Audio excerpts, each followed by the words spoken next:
तुम्ही बरोबर हे चिन्ह फक्त उत्तर काढण्यासाठी वापरता ना? पण हे चिन्हाबद्दलची तुमची सर्वात मोठी गणिती चूक असू शकते. आज मी तुम्हाला दाखवणार आहे, की हे चिन्ह उत्तर नाही, तर एक समतोल नियम आहे. हा नियम शिकल्यास तुमचा 90% अभ्यास सोपा होईल. समजा तुमच्या आईने तुम्हाला एक कोडं विचारलं. मी एक संख्या आहे आणि माझ्यामध्ये 3 मिळवले तर उत्तर 10 येते. ओळखा मी कोण? तुम्ही लगेच विचार कराल, 7 मध्ये 3 मिळवले की 10 येतात. म्हणजे ती संख्या आहे 7. मित्रांनो, जेव्हा आपण अशा कोड्याला गणिताच्या भाषेत लिहितो, तेव्हा ते समीकरण बनते. मग तुम्हाला हा नक्कीच प्रश्न पडला असेल, की हे समीकरण नेमकं बनतं कसं? आता आपण पाहूया समीकरणाचे भाग. नंबर 1 चल, ज्याला व्हेरिएबल असं पण म्हटलं जातं. या कोड्यात आपल्याला ती संख्या माहीत नव्हती. गणितात जी गोष्ट आपल्याला माहीत नसते, तिला आपण इंग्रजी अक्षर देतो. जसे की एक्स, वाय किंवा झेड.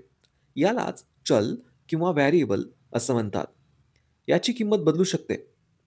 दुसरं आहे ते स्थिरांक, ज्याला म्हणतात कॉन्स्टंट. 3 आणि 10 या संख्यांच्या किमती कधी बदलणार नाहीत. यांनाच म्हणायचं स्थिरांक किंवा कॉन्स्टंट.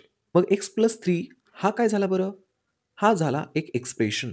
आता आपण समजून घेणार आहोत इक्वेशन आणि एक्सप्रेशन यामध्ये काय फरक आहे तो. फरक आहे फक्त एका चिन्हाचा, बरोबर चिन्हाचा. समीकरण म्हणजे 2 गोष्टींची बरोबर तुलना. हे समजून घेण्यासाठी एक गोष्ट लक्षात ठेवा. समीकरण म्हणजे वजन काटा. वजन काट्याच्या 2 बाजू असतात. बरोबर?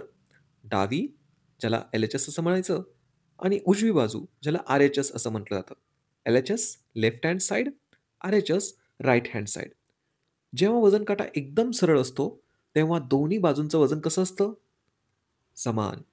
तसेच समीकरणात सुद्धा बरोबरीचं चिन्ह सांगतं, की डावीकडील बाजूची किंमत एल-एच-एस ही उजवीकडील बाजूच्या किमतीशी आर-एच-एस अगदी बरोबर असली पाहिजे.